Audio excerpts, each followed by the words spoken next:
Hi, I'm Rachel and I'm here to do the BookTube Watching Tag. I was tagged by Steve Donahue and the original tag comes from Harriet Rosie. I will link their videos down below. I have been watching a lot of people do this tag, and admittedly this is a tag that really has made me curious for a long time because I had an inkling that turned out to be correct in some cases that my BookTube watching habits are a lot different than a lot of other people's. And another thing that is relatively different, it seems, is as a BookTube creator, although I've been on this platform for a few years now, my numbers remain relatively small. So these are kind of the things that are on my mind as I'm going through this tag. Now on to the questions. Question number 1 is how many channels on YouTube are you subscribed to? And out from the gate, my answer is a lot different than anything I've heard before. I have a lot fewer subscriptions. 54 is my total number. The vast majority are BookTube, but like everyone else in this case, I also do subscribe to some other channels here and there, ranging from things like the NaNoWriMo account to my Synagogue's account. Question 2 is when do you watch BookTube? And more than watching BookTube, I actually use it as glorified audio, and I have it on in the background for a lot of the day when I'm able to get away with listening to something and I have to have my other attentions turned elsewhere. So that's how I consume the majority of my BookTube content. I do occasionally actually watch the videos like a couple after work or on the weekend or what have you. And another thing that I do that I don't think many other people can do, because of how small my subscriber count is, I do watch the majority of videos that are on my feed. So usually when I'm watching videos, it's kind of like a catch-up thing if I've fallen behind. Question 3 is how do you balance BookTube watching, reading, and making videos? As I said, I usually just listen to BookTube, so I listen when I can't read. I do occasionally read audiobooks. I know, but pretty rarely. I mean, only one a month usually, if that, so it only takes up such and such amount of time. So other than that, that's when I'm usually watching BookTube. It's when I really can't do anything else because I'm otherwise engaged in other activities in my life. For reading, I tend to do the majority of my reading during my commutes to and from work or wherever I'm going, because I'm a public transit commuter, so I don't have to worry about keeping my eyes on the road. I also read during lunch. I try to read after work. Sometimes I get lazy when I'm at home after a long day, but I do tend to try to read after work or on weekends. And making BookTube videos is probably what I do the least of. I make 2 videos per week, and they usually take a couple of hours per video. Question 4 is there a difference between the videos you like watching versus what you like making? I do think I enjoy watching discussion videos more than I enjoy making them. I always get so anxious about making videos about sounding competent, and you know, after all, these arguments will be on the public forum forever, or until I delete a video, I suppose. And in general, I just tend to like to relax with BookTube and document what I'm reading with wrap-ups and hauls and reviews, and I really enjoy watching those too. So there isn't a lot of difference between what I like making and what I like watching. I do think sometimes, this tag made me think about it, that depending on the booktuber, I like different content per booktuber, like depending on, I guess, what draws me to their relationship with books. Sometimes I think with like Jen from Insert Literary Pun here, I think I would enjoy her book reviews more than I'd enjoy most of her other content, although I like all of her content. And I love Kendra Winchester's hauls, and just to see what's out there for new books in contemporary fiction and literary fiction. But I mean, these are just random things I was just thinking about, and still I really enjoy the vast majority of everyone's videos. Question 5 is who was the first booktuber you subscribed to, and do you still watch them? And I think I answered this question in another type of tag like this. My first subscriptions were to Rincy Reads and Ashley from Climb the Stacks, and Ashley is now back from her hiatus, and they're still both making videos, and I am still very much subscribed to both of them. Question 6 is, who is the most recent booktuber you subscribe to? And you know, I have been trying for so long to keep my subscription count down, because I've had this idea that I want to watch everyone's videos, and listening to other people talk about what they do, it makes me wonder how I should change my behaviors. And another thing that makes me wonder that is every now and then I do get new people commenting, and then I want to subscribe to their channels. So, you know, sooner or later maybe my numbers will go up, and I might have to do some sort of hierarchy system of who I enjoy watching the most. Or I'd probably actually just, and I actually do this a little, I privilege the people who I have the most personal contact with, because that makes sense for relationship building. And anyway, this is a very convoluted and not exactly directly related to this question. Maybe it's partially because I'm ashamed, because the last person I subscribed to on BookTube was J.D. Archer, and I've been making the author answers videos that he brought to BookTube. I've been making them for over a year, so really I should have subscribed to him a lot sooner. Shame. Question 7 is, share an old favorite booktuber, and I guess we're thinking of people maybe who aren't updating anymore, and so one of the first people that came to mind for me was Max from Well Done Books.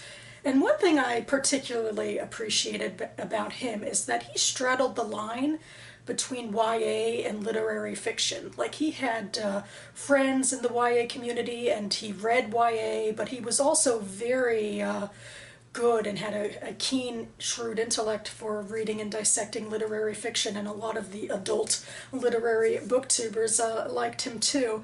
And that is pretty rare, because usually there's the adult and YA booktubers are like the Montagues and the Capulets. It's like we're like biting our thumbs at each other, or at least adult booktube is. I don't know if YA booktube cares.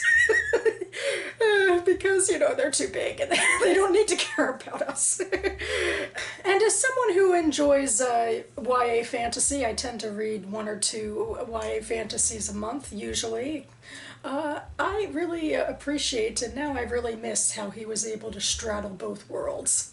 Question 8 is, share a new favorite booktuber, and I assume this might mean I should focus on somebody who's new to BookTube, but I haven't been subscribing to new booktubers, because again, I've been trying to keep that subscriber count kind of small and manageable. So usually when I do subscribe to new people, it's people who've commented on my videos.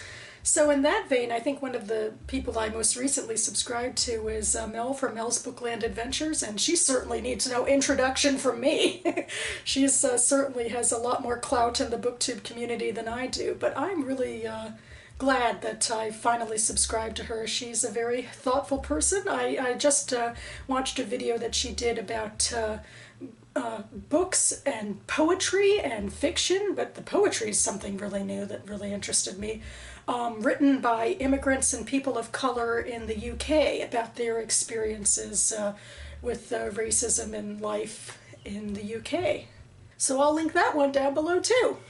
Question 9 is, share your BookTube pet peeves. And this is where I might shift the conversation a little to talk more about myself as a BookTube creator. You know how it's popular for booktubers for major subscriber milestones to humble brag about how, when I started this channel, I thought only 5 people and my aunt would be watching me. Well, I'm the person sitting at BookTube a few years into the process where that's actually the truth. Hi, Aunt Leslie. So really, in a way, my BookTube pet peeve is that the streets aren't actually paved with gold. I know the general narrative is if you just express yourself the way you really are and you're just yourself on your BookTube channel, that the people will come to you, but I don't really think that's true. That's certainly not true to my experience.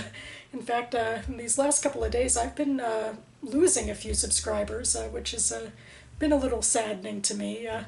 Anyway, I think that when it comes to gaining clout and popularity on BookTube, from what I can tell, I guess it's a lot about presentation, that there are certain personalities that just garner more attention than others. And I think that there is, I guess, a little bit of premium placed on good production value, I say after a jump cut, because I had to stop and collect my thoughts, and I really do wish I could find a way to get rid of all the black spots, black box around my videos, but I just don't know if it's worth it to, upend my camera and my video editing software when they're working so well for me. So these are certain things that I think might actually really gain popularity. I also do think that it does matter what type of books you're talking about, depending on which part of the BookTube community you're involved in, which for me is predominantly adult literary BookTube. I do read some science fiction, but not enough to get noticed by the SFF community. And when it comes to literary fiction that I think grabs attention on BookTube and maybe in the broader reading world of late, well, there's always the new releases, because then everybody knows what you're talking about. And there's the awards and recapping awards, because then everybody has a list to follow.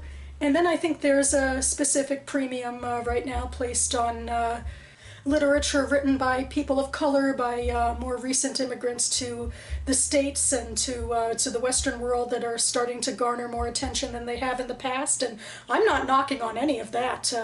I found a lot of intriguing looking novels from that group of people. But what I am saying, which is probably not that shocking, is that I haven't found a cadre of people who have been just itching for my 411 on Jewish literature, contemporary literature that I mostly offer on this channel. And I'm really, really not trying to complain. Nobody owes me attention. Nobody owes me subscribers. I'm even a little iffy about subscriber counts because, well, I hear horror stories from people with 1,000 subscribers about trolls and everything. And also there's that whole inference that, the more subscribers you have, it's like you are catering some sort of product to them. But one thing I really do love and really do appreciate are the comments and the fact that I have made relationships through BookTube, sustained relationships with people who comment regularly on my channel, and I try to reciprocate with them as well. But it still feels awkward. I guess there's still that that community push where when you see everybody, pretty much everybody else who I watch on BookTube and I admire so much, they're having a different experience than I am with this. And so it does, I guess, feel a little downer that I haven't been able to accrue that sort of success or that sort of interest from people. I mean, maybe there are some other booktubers out there who still only have 100 or so subscribers after a couple of years already. I'd be curious. Maybe I should try to hook up with them. But meanwhile, my BookTube pet peeve is this little paradox that I'm living in, this little existential crisis about who am I on BookTube after all. Question 10, to get back on track, is what have you learned from other booktubers? And to echo Steve, what I've learned the most and what I appreciate the most is understanding how other people relate to books and to reading and what gets them going, the types of books they're drawn to and what they get out of them. I feel like I'm being redundant now. I mean, there's other tricks that I see about video production, although I'm not sure I add a lot of them in, but the thing I love the most and what I get the most out of watching other booktubers is knowing that I'm not alone in this bookish lifestyle. And finally, question 11 is to tag people. So I think I'm going to go with Jen from Remembered Reads because I think I remember that you like tags, Jen, although I'm not sure I've seen you do many recently. But in case you're interested, and I'd love to hear more about your experience watching BookTube, you're tagged. So that about covers it for me. To get away from talk of books, I want to get back to reading books with this one that I am not really in the middle of, barely, I think, a quarter of the way through. When They Come For Us Will Be Gone, The Epic Struggle to Save Soviet Jewelry. One thing I will say that's definitely in this book's favor is that the author, Gal Beckerman, is a journalist, and most of the other nonfiction that I've been reading lately is from historians, and you can tell the difference in the accessibility of the writing. I really do wish that academia wasn't so stuffy in its verbiage.